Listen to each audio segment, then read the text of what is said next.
রিয়াদে গাউসিয়া কমিটির উদ্যোগে পবিত্র মিরাজুন্নবী সাল্লাল্লাহু আলাইহি ওয়াসাল্লাম ও গিয়ারভি শরীফ মাহফিল অনুষ্ঠিত। দেখছিলেন ক্রাউন সিমেন্ট সংবাদ শিরোনাম, এবারে বিস্তারিত। রিয়াদ থেকে মুহাম্মদ জাহেদুল আলম রানার পাঠানো তথ্য। রিয়াদ, সৌদি আরবে যথাযথ ভাবগাম্ভীর্য ও ধর্মীয় আবহে গাউসিয়া কমিটি বাংলাদেশ, সৌদি আরব রিয়াদ শাখার উদ্যোগে পবিত্র মিরাজুন্নবী সাল্লাল্লাহু আলাইহি ওয়াসাল্লাম ও মাসিক খতমে গিয়ারভি শরীফ মাহফিল অনুষ্ঠিত হয়।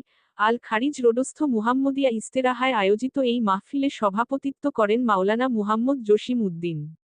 এতে হাফেজ মুহাম্মদ ইমরান হোসেন মানিকের পবিত্র কোরআন তিলাওয়াত ও নাতে রাসূল সাল্লাল্লাহু আলাইহি ওয়াসাল্লাম পরিবেশনের মাধ্যমে অনুষ্ঠানের সূচনা হয়।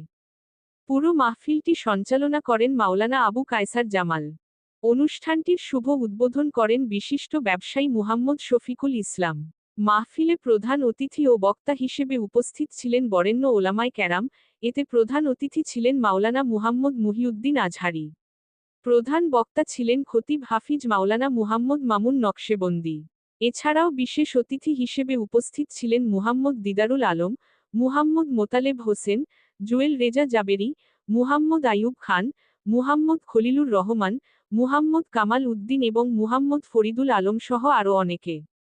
পরিশেষে মিলাদ কিয়াম ও বিশেষ মুনাজাতের মাধ্যমে মুসলিম উম্মাহর কল্যাণ কামনা করা হয়।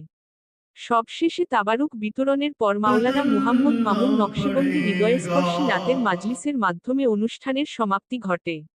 জেসমিন আক্তার মুক্তা, জিসিডি নিউজ 24, চট্টগ্রাম।